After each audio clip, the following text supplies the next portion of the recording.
friends, my name is Kathleen and welcome to my Trodden Trail.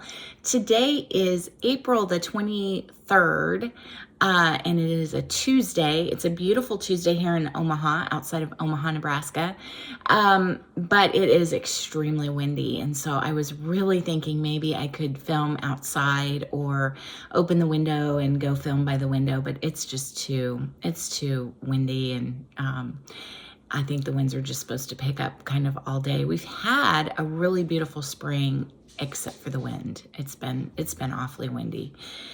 We've only had a few days of, really no big winds. So, but that's spring in Nebraska, and happy to see the sun shining today, and warm weather, and yeah, so that's all good.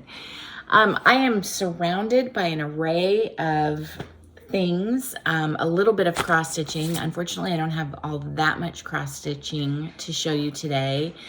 I have some, a fair amount. I think it's been about a month since I last popped in here, and you would think I could get an awful lot done in a month, and I think I got a fair amount of just general stitching done. I have some crochet to show you. I have some quilting, some English paper piecing, and then cross stitch. But and sometimes we talk about rug hooking, and lately I have had a hankering to do some rug hooking. So I have my frame in the hallway upstairs. It was in my sewing room, and it just takes up an awful lot of room, and so I'd moved it out into the hallway, and I've really been considering bringing it down and trying to get my chicken rug finished, because I never did finish that up in the fall. Life's been a little bit hectic. We've had some things going on. Just a variety of things. Yeah, just a variety of things, and lots of appointments and that sort of thing. So my stitching has it's suffered just a little bit. And I don't know about you, but I've kind of been analyzing the way I stitch, and when I stitch, and how I stitch, and all of that kind of thing. And stitching is definitely a stress reliever for me, and I it's kind of, I think I use stitching kind of like a lot of people use exercise, and I should be combining exercise in there, and I'm in fact trying to. But, some people just exercise every single day, and they know that they do that because if they don't, then they will get stressed, or then they will have anxiety, or they will. And so I do stitch something every single day, unless it's just, unless there's just a day that I just truly do not have time to do any stitching. And I don't think there have been any days like that in April. There have been days I didn't cross stitch because I crocheted, or I quilted, or I did, whatever else. But I also realized that if indeed I get stressed or I get anxious about something, I do find it a little hard sometimes to settle down and stitch. And sometimes I can put, 10 stitches in on a project, and it's not the one. It's, I'm still feeling a lot of stress, and it's stressing me out more, or whatever, and I'll have to put it away. And so, April's been a little bit of a challenging month, just with things going on. Nothing huge, but just some things going on. And so I've been really, really scattered in my stitching, and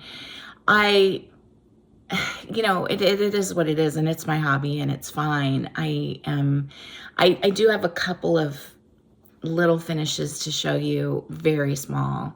And so at least there's those, but I've just been a little bit scattered, and I haven't been really pleased with my progress on any one thing. But then I've also been starting a lot of things, and so that is what it is.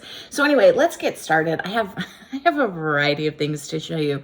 I kind of decided, and I don't know if I'll make this a regular segment or not. I would like to.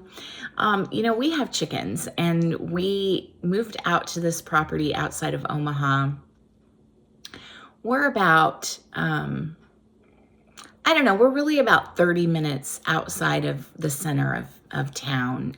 We're pretty much 30 minutes from just about anything. And we live north of Omaha, out in in Washington County.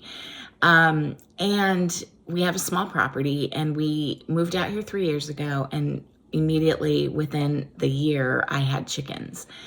And I have always wanted to have chickens, and really honestly I would like to have other farm animals. It just have decided to kind of focus right now on chickens and see, and then kind of go from there.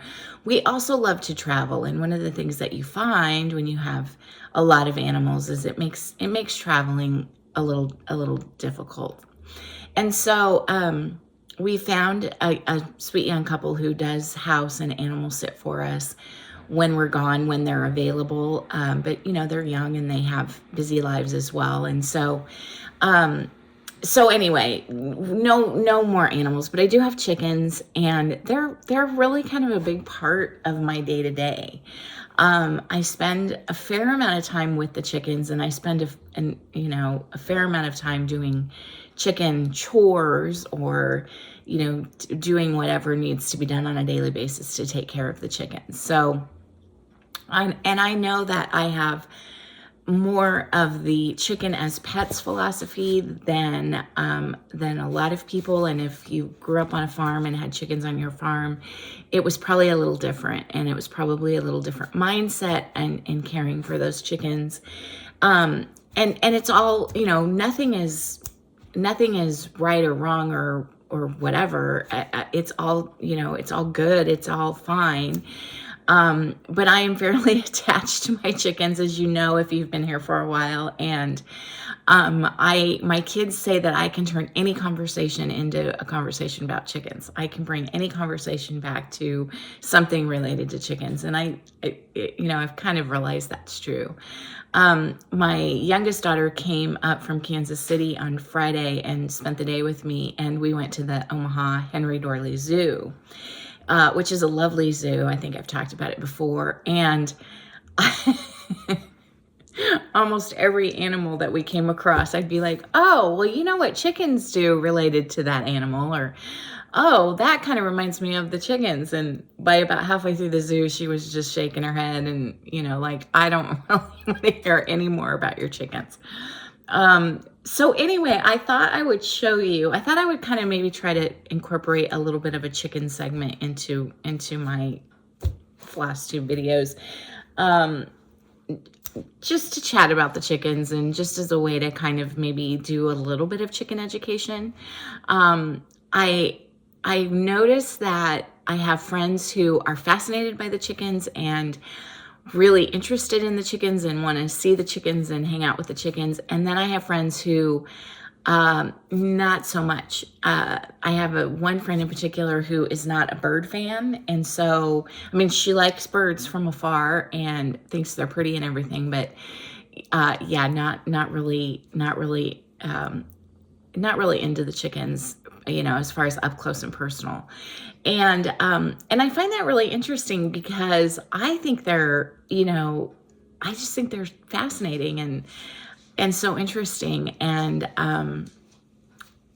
funny, and they have personalities, and they're just interesting to me. So anyway, I thought I would show you, because this morning I made banana bread. And I'll insert a picture here, but I went over to my stash of eggs on the counter, and okay, so let's do this. Let's talk about eggs, chicken eggs. So chicken eggs are born. Chicken eggs come out of a chicken, and about every 26 hours. And most chickens lay 4 to 5 times a week, or the chickens we have lay 4 to 5 times a week. Some lay more and some lay less. But on average, they produce an egg every 26 hours. And chickens, like people, are born with all of the eggs that they're ever going to lay. They're born with those eggs. And then they develop, and become an egg, and they get laid about every 26 hours. And so what's funny and interesting about it is that we'll go through several weeks of getting most of our eggs, let's just say in peak laying times, which are spring, summer, and fall. We'll get most of our eggs maybe by noon, and there might be 1 or 2 eggs that come along at, and early in the afternoon, but most of the eggs will get laid by noon. But because chickens don't lay every 24 hours, after a time, that time period gets pushed up and chickens will lay later in the day. And so it just kind of cycles around according to, that 26-hour kind of thing. And so right now we are getting most of our eggs by noon, and then another week or 2 weeks, it'll become, and I have a cat up here, it'll become that, most of the eggs will be laid by like later in the afternoon, and then closer to evening, and then we'll come back around and I'll get eggs really early in the morning. And so it just kind of, it's very interesting. So I go out and let the chickens out of the coop every morning. We do have an automatic door, but we have another door that's not automatic that we've hung, and it's still there. And so I close both of those doors just to make the coop really nice and tight and predator proof. And so I go out and open up the door and let the chickens out. They really like to be let out pretty much at the break of dawn. I mean, chickens have night blindness, so they're not nighttime animals. But as soon as that sun starts peeking through the windows of the coop, they're up and at 'em. We have one rooster. His name is Bumble, and he's a bantam rooster. So he is about half the size of our chickens. So I don't really know for sure, and my guess is no, that any of our eggs are actually fertilized. He does mount the chickens. He's a very, very, very good rooster. He really looks out for his girls. He really takes care of them and keeps them in line when they want to get bossy to the other girls. He's a great rooster, but he's small. He's about half the size of some of our larger girls. And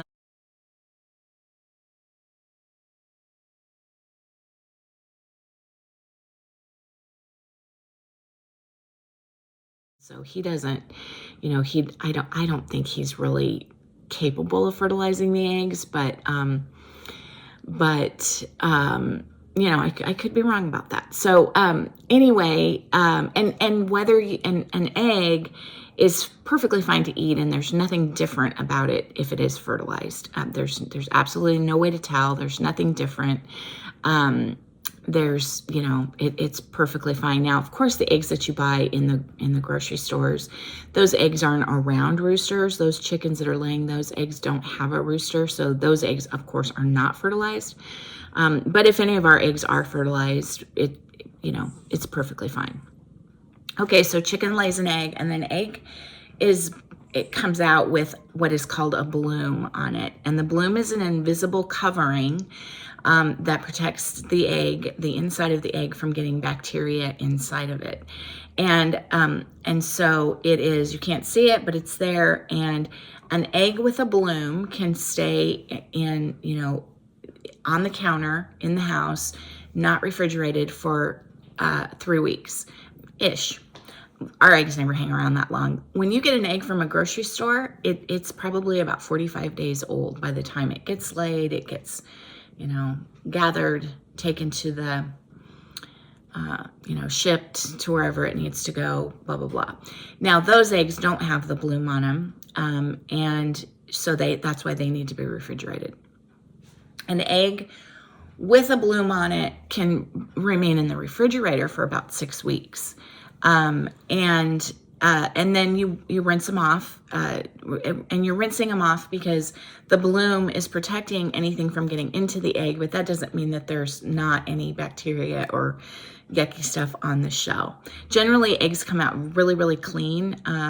Rarely do they come out, gross, or sometimes the girls, if it's very rainy and muddy, the girls might have a little mud on their feet and get mud on the eggs, or you'll see almost a little footprint. But but even that's pretty rare. We keep our nesting boxes nice and clean, and use all kinds of fun, neat, organic things in there to sort of, you know, keep them clean.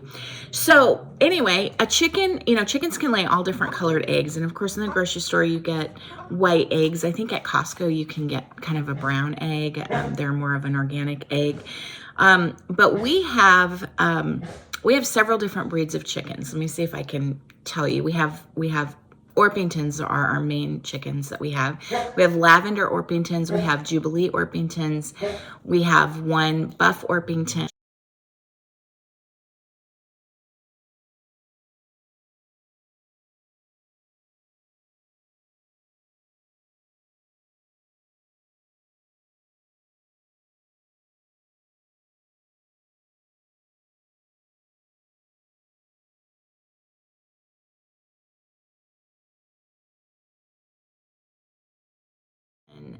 Who is my favorite. Buff Orpingtons, hands down, are my favorite bird.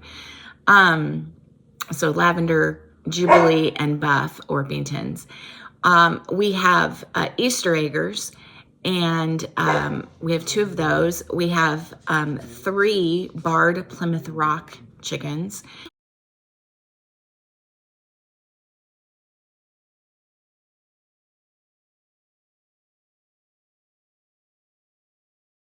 Those are black and white, and I'm gonna have to let her out here in a second. Come here, Bindi. Come over here. We have 2 Polish bantam chickens, so they're small, but Polish, and they have the big things, and I'll insert pictures as well.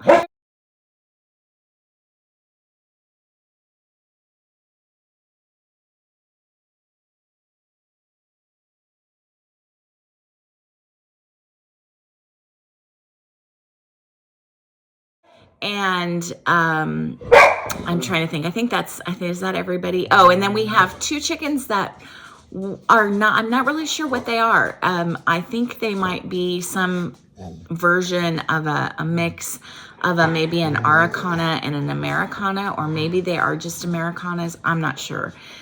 Those are 2 Tractor Supply chickens, and they're 2 of my sweetest girls. I really love them. One is pure white. She's our only pure white chicken.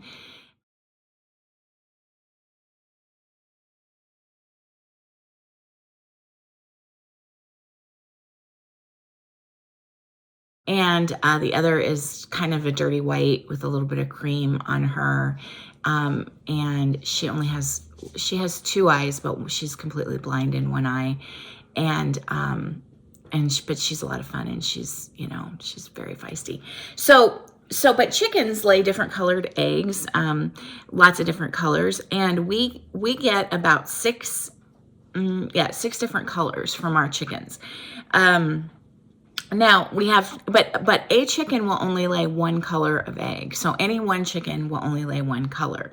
Now, buff Orpingtons, or Orpingtons, I'm pretty sure always lay a brown, light brown, medium brown, maybe a little on the pink side of an egg.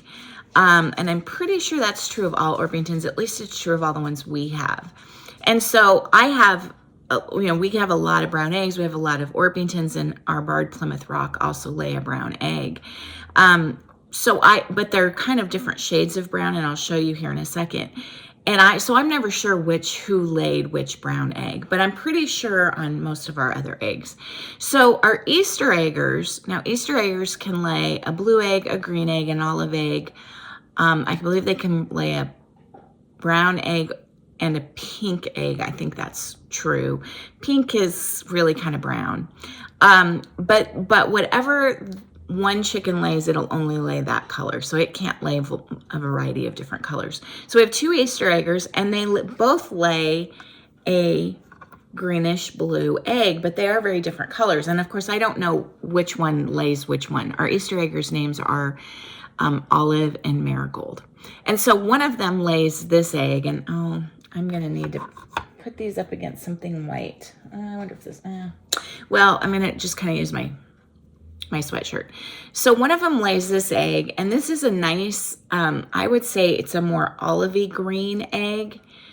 And they're a good size. They're a lovely great color. And they each lay probably 5 times a week. So we get about 5 of these eggs a week.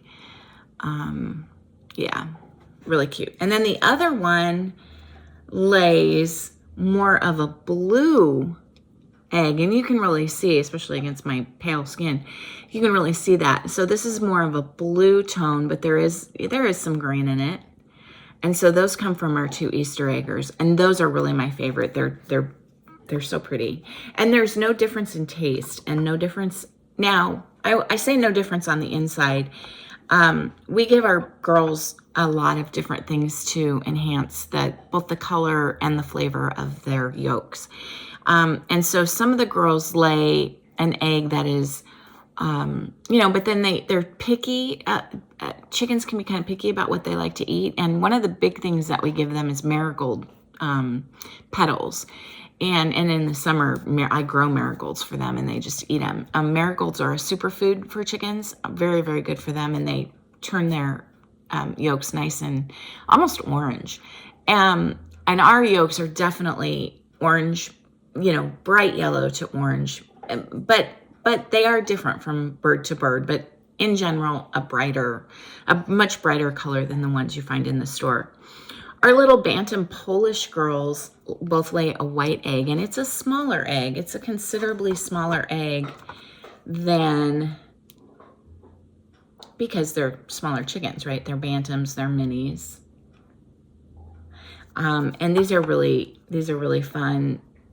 This is my only white egg, and I was so excited the first time we had a white egg, and which is silly because it's cool to have colored eggs, right? And then either our Barred Plymouth Rock or one of our Orpingtons lay this egg, which can be sort of almost more of a pink in certain light, but it's just a very, very, very light tan, almost creamy. And another one lays one very similar, but just a little bit darker. And they tend to be about the same size. Yeah. So very, very neat. And then again, either Orpington or Barred Plymouth Rock lay the dark brown.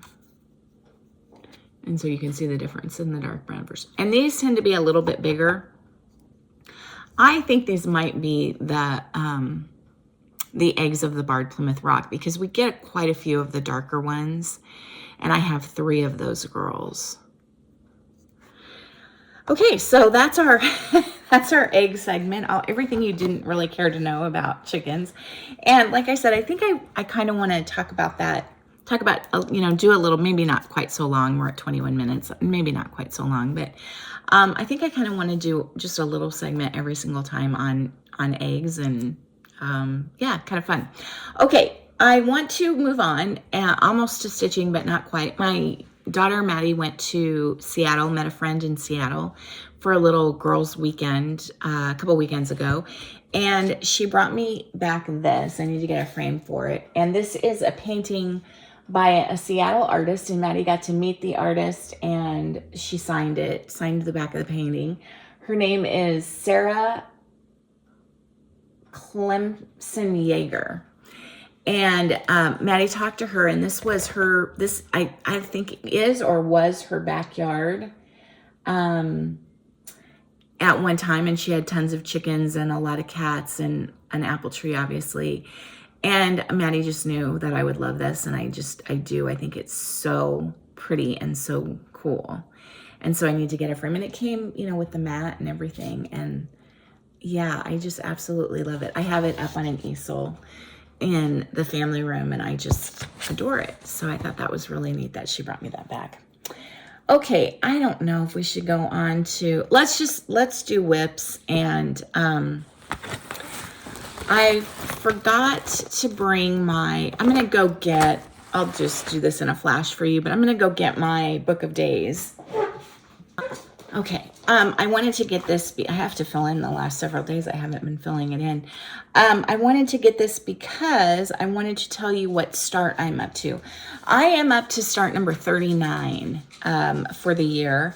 And I am trying to do, if you're new here, I'm trying to do 57 new starts by my birthday in June, very middle of June, the 15th. And I'm doing this along with my friend Sarah, Somi Sarah, and one of her friends. They are doing 50 starts in their 50th year. And I figured since I'm a little bit older, I needed to do 57 starts. And then decided I was having so many new starts, I decided that I would have all my new starts by my birthday, and then from my birthday to the first of the year, I'll work on everything that I've started. That's kind of my plan. So I think I have most of the new starts that I've started since we last filmed. I think I have most of them here, but I may be missing one or two, and that's okay. I'll just show you next time. Had to let the dog outside. Well, we have two dogs, and we have a golden retriever and a pit bull mix. And our golden retriever, the wind doesn't worry her, bother her, upset her, nothing. She goes out. She loves to just lay out in the wind and let her fur blow in the wind. She needs a haircut. That's probably part of why. And then our pit bull just hates it and almost refuses. Yesterday, he almost refused to go out the whole entire day, and then wanted to go out about 50,000 times last night because the wind had died down, and so he was just all ready to go. Okay, anything that I don't have a picture of, I will try to insert a picture of, but I do have this. I can't remember who I was watching. I think it was somebody new to me. I've kind of been watching a lot of new floss tubers. And I really should write those down and give those names to you, but I was watching somebody new, and I had never seen this, and I thought I either owned or knew of pretty much anything Brenda Gervais with Thy Needle had ever designed. And she has this whole series called Sampler of the Season. And I did that thing of pause the video and went to Country Sampler, which is Brenda's own shop online, and ordered. She had them all, and I ordered them all. And so I went ahead and started Summer, and here's Summer. Sampler of the Season, Summer by Brenda Gervais with Thy Needle. And she had, I think, Spring finished, the floss tuber that I watched, and it was just outstanding. I got this, and I wanted to have a really quick start on it. I didn't want to fuss around, and so I went to my thread stash and I color converted, I think, pretty much every single color. But Brenda uses a lot of weeks and a lot of Gentle Arts, and so I pretty much used, and Classic Colorworks, I pretty much used, and I need these on a ring so you can see, Weeks, Classic Colorworks, Belle Soie, and some of my Gloriana silks, which I absolutely love. I'm doing pretty much the colors that she called for, just in different threads. So these are my threads, and you can see the houses, both, or two of the three houses are done in kind of a deep burgundy. I think it was mulberry. Was it mulberry? I'm pretty sure that's what, yeah, Sampler, which is a sampler. But I thought this is a Forbidden Fiber Dark Cherry, and I thought that would be perfect for that. But you can see, you can't see if I don't put it in the frame. Okay, you can see the beautiful colors, and those are just great summer colors, just absolutely great. Excuse me. And so I got a little bit of a start on it.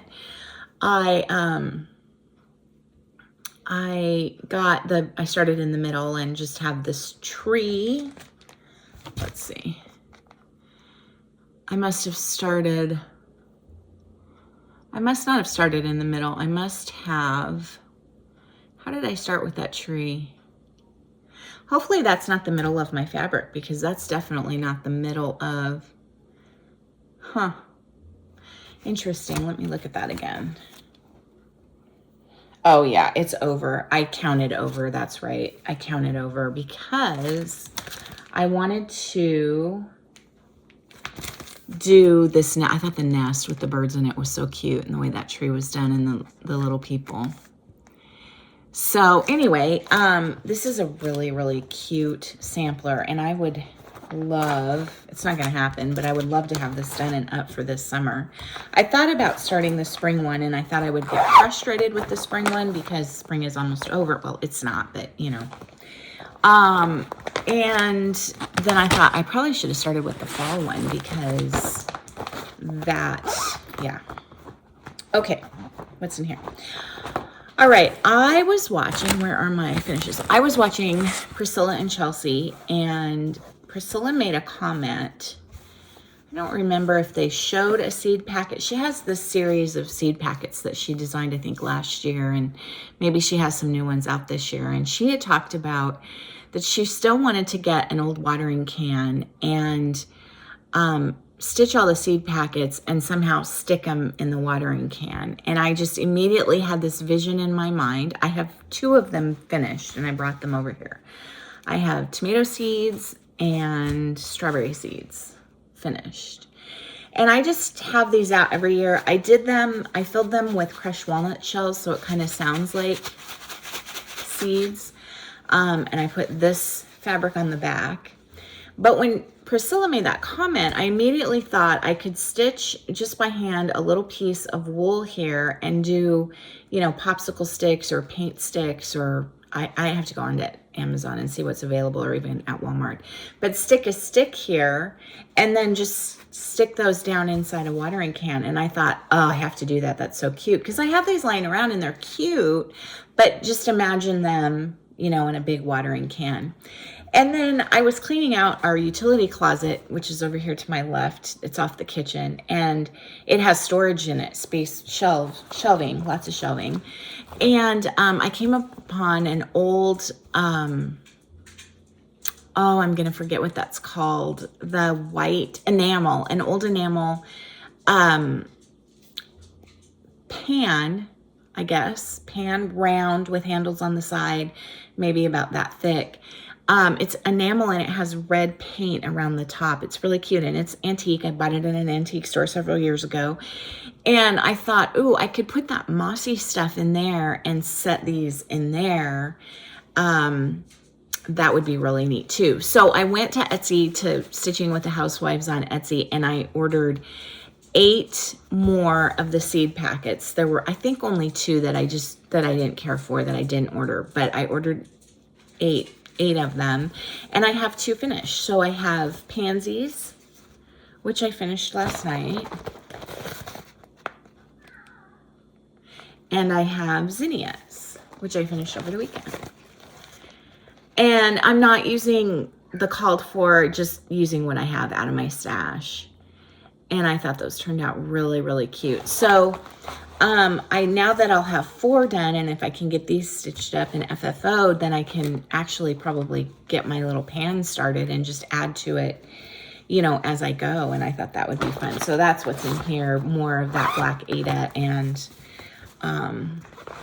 yeah, so I thought that was kind of fun. Let's see, I'm just gonna put this there. Okay, I'm sorry I'm having to reach. My pile of whips fell over. I don't know what's in here. Okay, so let's see. Tiny Modernist has a Sal, kind of a mystery Sal out, and her teaser was a little hedgehog. And I love a little hedgehog. In fact, I have one that I stitched last year over there. I should have brought it over. And I thought, well, you know, it'll just be another new start. What the heck? And so this is, it's called The Forest Friend Sal by Tiny Modernist. I'm doing this on a piece of luminous fiber 28 count Laguna in soft C. And I started it on April the 3rd, which is probably when it was released.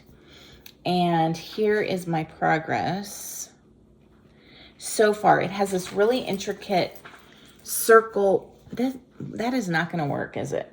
That is so not going to work. Let me find something better to use as my background here. I don't know why I don't go get a board and use a board.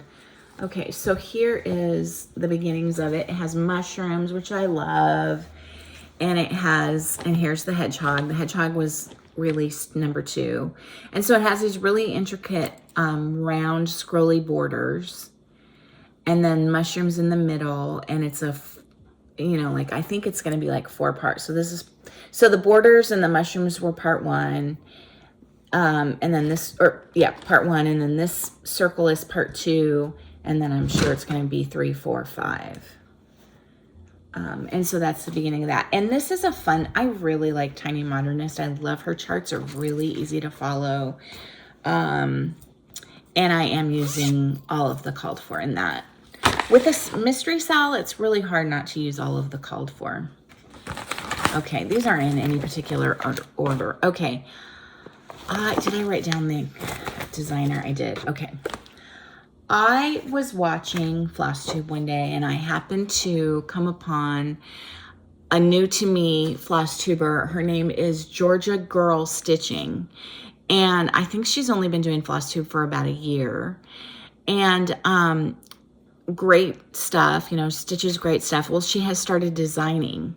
And so she had talked about one of her designs, or shown one of her designs. And so I went to, I think, her Etsy shop, and I found this. This is called Kind, Fierce, Brave, and I'll insert a picture of it here.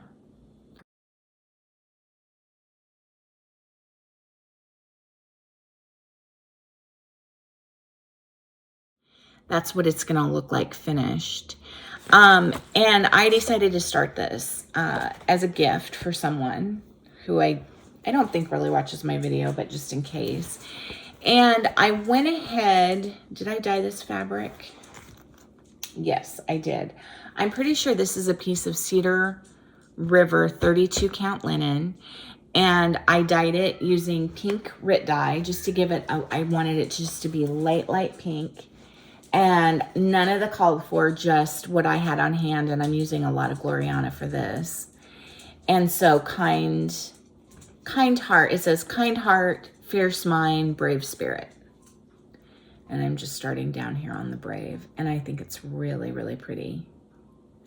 So I would like to get this done in the next, I would like to have this done by the end of April. That would be a nice, and then get it framed and gifted. I left Forest Friend Sal out my little cheat sheet. Okay, we'll do this one last because that's not technically cross stitch. And what is this one? Now the dog wants back in, I'm sure you can hear him. Okay, No Time Like the Present. This is the Modern Folk Embroidery 2024 Sal. And I bought the pattern at the beginning of the year, and I couldn't decide what I wanted to stitch it in, what 2 colors I wanted to stitch it in. And then I was working on, I think, the Kind, Fierce, Brave, and I was like, oh, I know what blue I want to use. And so this is Northern Lights Blue by Gloriana.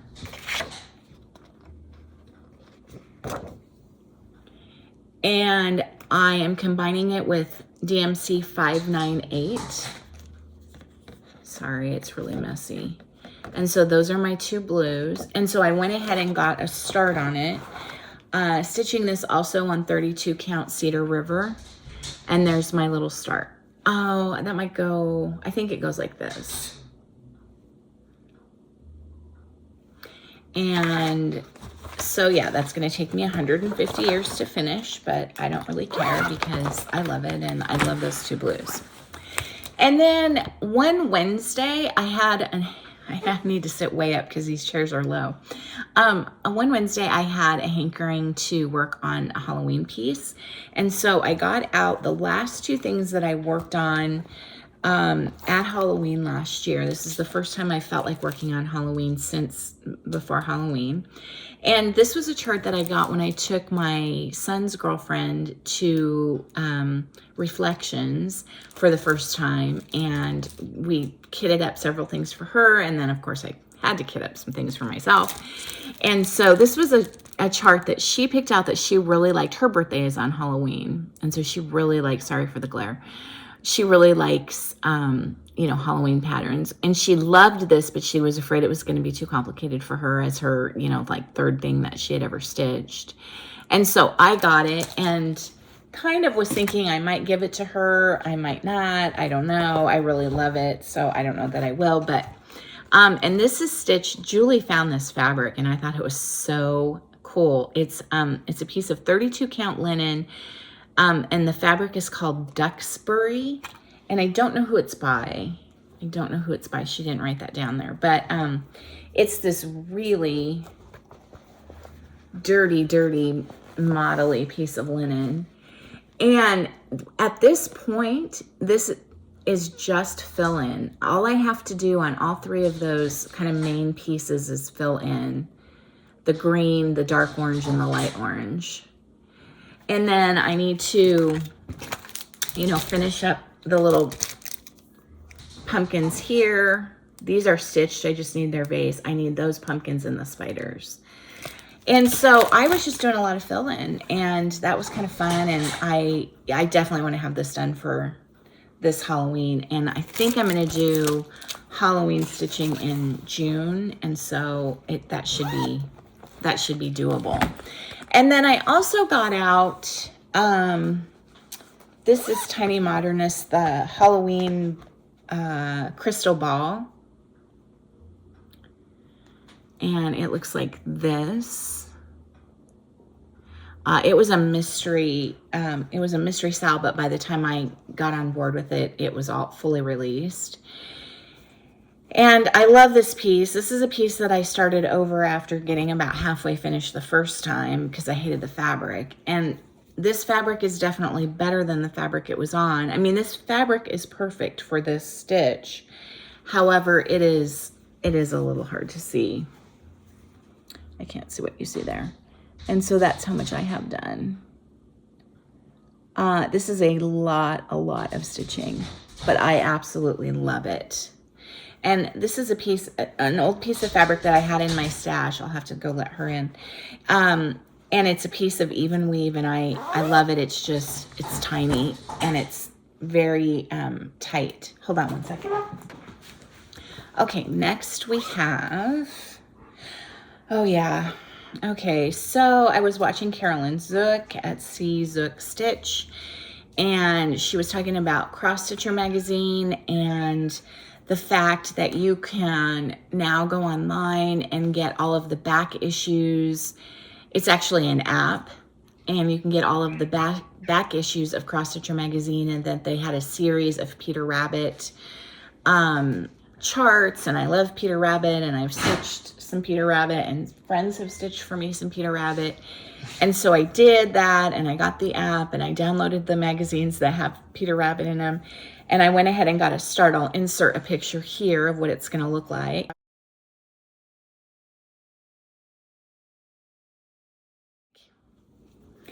And then, oh my goodness, that was a bad idea to put those windows behind me, wasn't it? And there's my beginnings. I had to substitute one of the colors of the face because it was Sunday morning and I didn't have the exact color, but I think it'll be okay. And then everything else is in the correct color.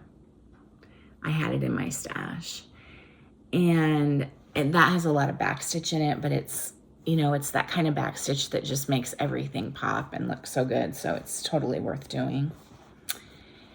And that's in a new project bag that I made. I needed some smaller project bags, and so I used a piece of this. I'm pretty sure it's Moda from way back. Okay, and then what do I have in this one? Okay, so Sal's are going to be the death of me. I've just got to stop. But Sarah, my friend, my sweet friend from Northern Ireland, had talked about doing All Things Grow with Love by, who is this by? Historic Sampler Company.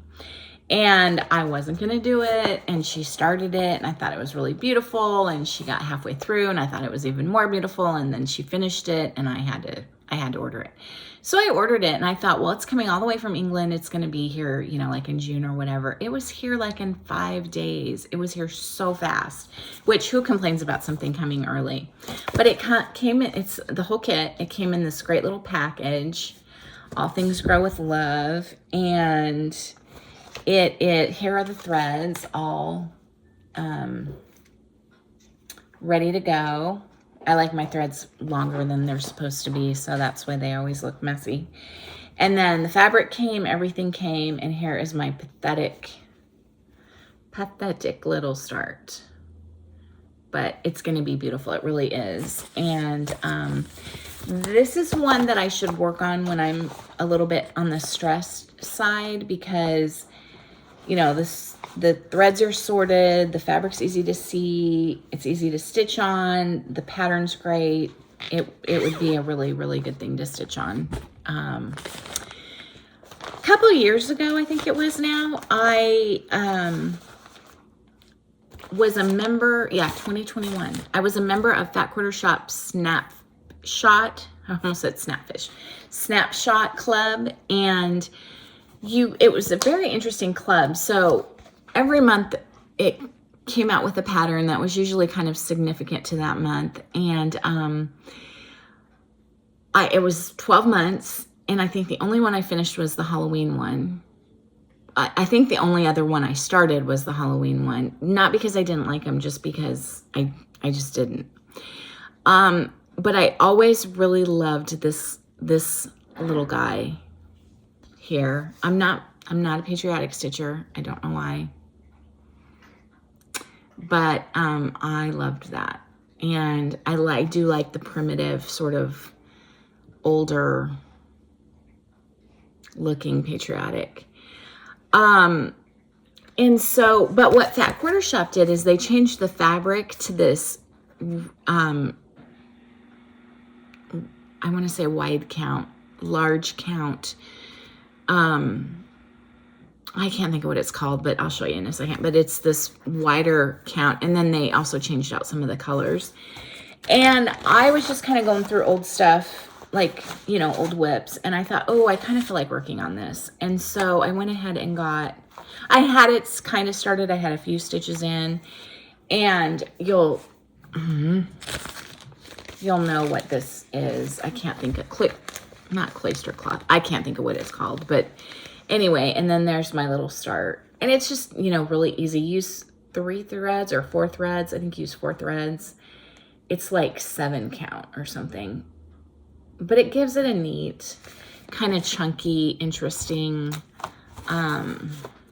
yeah, kind of fun to work on. Easy to see, you know, and all the thread, and it's kitted, so all the threads are there. And okay, that's pretty much cross stitch. I think I showed you, I'm pretty sure I showed you my finish of my 2 little needlepoint birds. I have one finished, and then I've been working on the other one.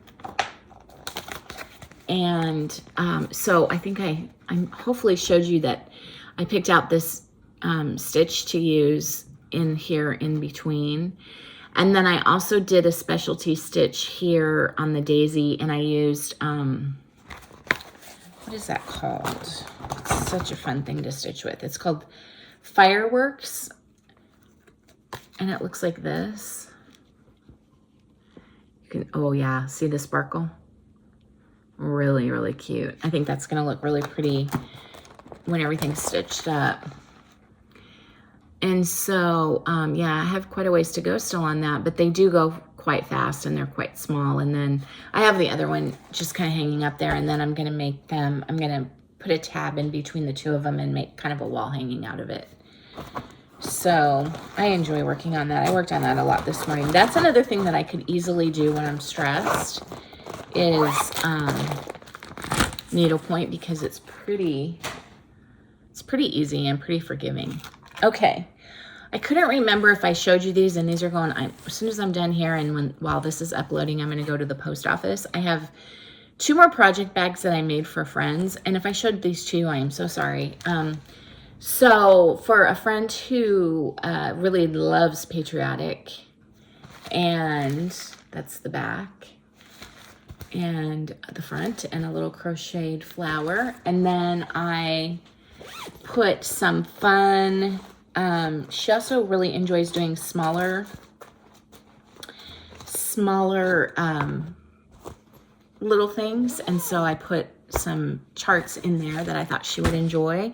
And then for another friend who, like me, loves peanuts, and I think I made 2 of these bags and 1 for me, and this is the one that I did the binding the wrong way. I should have done the stripes this way, but oh well. And in here, one of the things that I put was this. I was gonna stitch this for her, and then I thought she may not like it, and so if she does like it, she may want to stitch it for herself. But I thought this was so pretty. Remember Me sampler by Liz, Hello from Liz Matthews. I thought it was so beautiful. And some other little fun charts in here that I thought she might like. So those will go out today. Yeah,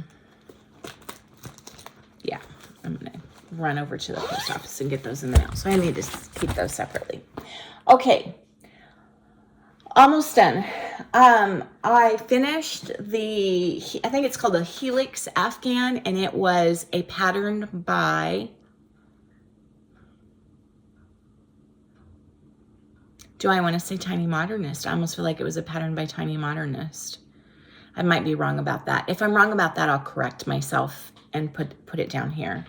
But I finished it, and it's just one big square, kind of a lap, just kind of a lap Afghan. And I used Juniper Moon Farms yarn. I think I misspoke and said I got it from that quarter shop, and I did not. I got it from Juniper Moons. But this, oh, it's so soft and so lush and so much fun. This was really fun. I want to make another one of these. I want to order some more of that yarn. And it's all done in a single crochet, but yet it was really fun to do. And that was a really fun thing to pick up like at night if I was really tired. And then for another friend, I am making a shawl, and I can't remember where I found the pattern. Might have been just a Ravelry pattern. For this, I'm using this Premier yarn in just a variegated gray, tan, white color. And this is a really fun pattern too. It's a triangular shawl. Stand up. And so I have quite a ways to go to make it, you know, big enough. But it's, again, really pretty, really soft, super easy. And so I've been working a little bit on that since I finished the Afghan. And then I finished a quilt for Lutheran World Relief, and I used, I have so much of this fabric in my stash. This is, I believe this is a Lori Holt fabric from several years ago, and I fell in love with it. It just reminded me of my childhood, honestly. I fell in love with it, and I have so much of it. And I have this bad habit of buying really beautiful fabrics and then not using them because they're too pretty to cut. And I've decided I need to get myself over that because that's ridiculous. And so I just, this was not a jelly roll. This was just right, like I think it was fat halves of all of these different fabrics. And so I just cut them up into 2.5-inch strips and then sewed them together and then cut the strips up into 6-inch squares or 6.5-inch squares, and then put them at an angle to each other. This is a 61 by 81 inch quilt, so it's quite large.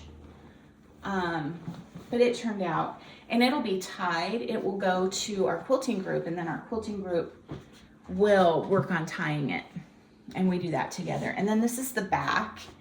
This slayed me. I almost didn't want to. I bought this fabric for the back of it, and it was on sale at Hobby Lobby. And can you see it? Look at how cool it is. I had to piece it to make it fit, but So that'll be the back to that. So that'll be kind of fun. And then I have the next one that I'm going to do for Lutheran World Relief is a quilt kit that I bought. It's a panel quilt that was on sale at like Shabby Fabrics or one of those online companies. And it has Psalms. It has, it's a like pre-printed panels, and you just put them together, and it has different Psalms all over it. And so that's going to be the next one that's going to go for that. Okay, and then we have a luncheon, a ladies' luncheon this Friday, and with a silent auction, and I put together a garden basket of all sorts of fun gardening things, most of which I bought from Etsy. I tried to do small business and found some really unique and fun things from Etsy to put in a big garden. I actually bought a big planter, and my idea was then to make a quilt to tuck in the front of the basket and hang over the side. And so this is the quilt that I chose to do. I thought that looked very much like a gardening quilt. And it is, and this is Thursday. This has to be done by Thursday. Well, the auction is Friday, but I need to have it up to the church by Thursday. And so, but it's all done. I just have to put together. So, well, I guess I should show you. So this is this middle panel, and that's just machine appliqued. It turned out cute. And there, I need to put a button goes here.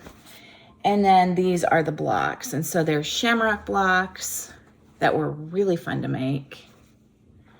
Oh, sorry. I guess we won't use this spot next time. But shamrock blocks, and so there's 4 of those. Let's go on each of the corners. And then there are these house blocks, and there's 4 of those. Set on point. And then there were these, I don't know, they called them like mystery, invisible, I don't know, these blocks. And I don't really like those, and I didn't feel like doing them, I'll be really honest with you. I just did not feel like doing those blocks. And so I just did 4 patch. And so those will go there, and those will be just fine. And then, so all I have to do is put those together and there's a border on it, and I already have the back and the binding, and then, just put the back on it and quilt it up and put the binding on it. So that'll get done, hopefully, maybe even later today. And then I've been in the mood to do some English paper piecing, and so I ordered, this was on sale, I think at Shabby Fabrics, might have been at Primrose. I can't remember where stuff's on sale, but that's kind of the main focus fabric, and then it has all these beautiful, I love reds and blues together. I think those are so pretty. Red is probably my second favorite color after blue. And so I have been doing just a little tiny bit of this.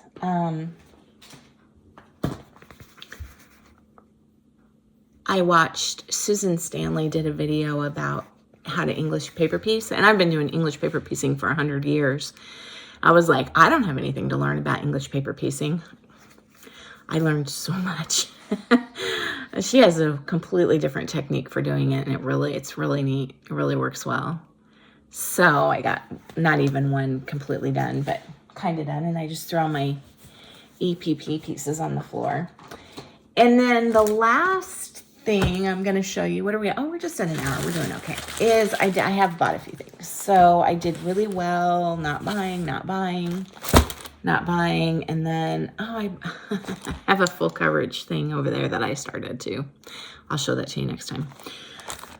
I've been following, mostly I guess Sherry at Colorado CrossStitcher doing all of the Primrose Cottage Quakers. And I love how she changes the colors, but then I also like the monochromatic, and I thought it would be really fun to have a bowl of Quakers and really almost leave it out year round and have all the Quakers for the year in that bowl, or some kind of display like that. And so they were offering the other day all of the finishing kits. No, all of the kits minus the fabric. And so I think I ordered all but one of them. One of them it seems like I didn't care for. Oh, the Valentine one. I don't really do Valentine stitching anymore. So, so this is probably the one I'm going to start, which is Honeybee Quaker. And so see, it has all the floss, the backing fabric, and the trim. There is Winter Quaker. I love this one. I might change out that backing fabric because to me that's fall. Yeah, I will change that out. This is Christmas Quaker. I may also change that out. This is Patriotic Quaker. Yeah, and I just said I don't do patriotic stitching. I liked this one, though. I was surprised. I liked this one. The other thing I could do is send this to my friend who does love patriotic stitching. I might throw that in there for her. I did like that, though. I thought that was really pretty. And then one of my favorites was Autumn Quaker. And what is this? Oh, the floss is Color and Cotton, which I really like Color and Cotton. So those, and then I've been collecting forever the Animal Cracker series, and so I realized there was one I didn't have, and it was a chicken, and it was Henrietta, and so I ordered her. I think I just ordered these from 123, and then I had to get Maggie May, and I think I got the little mouse too, but that came out at Market, but it must be upstairs. I don't know why it's not here. And then somewhere along the line, do I have it here? Who is this? Somewhere along the line. So I had seen this and loved it, but didn't order it because I was kind of on an ordering freeze. It's American Welcome by Paulette Stewart. Love this. I have a whale rug. I love whales. I love ships. I love anything to do with the ocean. I really think part of why I've been so stressed lately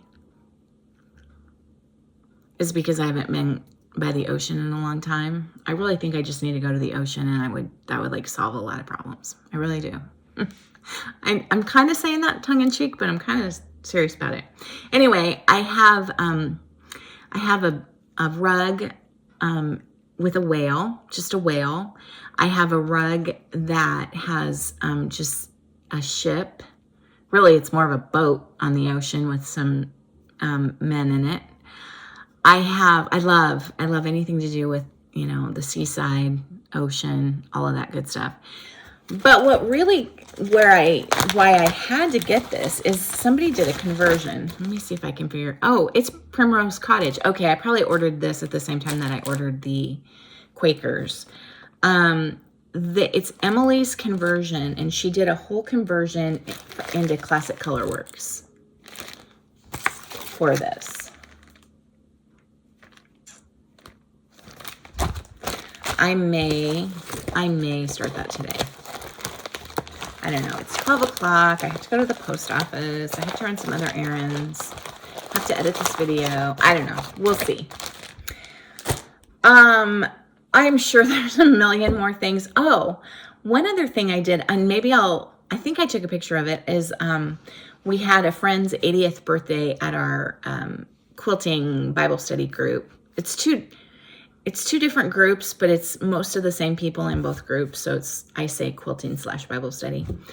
And we had an 80th birthday for her, and she loves like hot pink and purples and lavenders and those really fun and funky colors. And she's always wearing, she told me after that lavender was her favorite color, but she always wears hot pink. And so I took this pattern. Which one was it? Let me see. I have the ones I made for myself years ago sitting over here. I think it was this one. Have Faith. Yeah, it was this one. And I'll insert a picture here.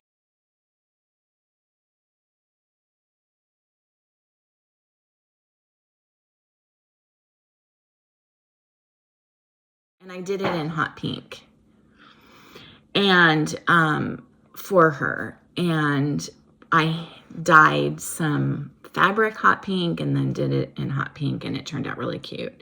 I think I used a cottage garden. I either used a cottage garden variegated or a DMC variegated to do it.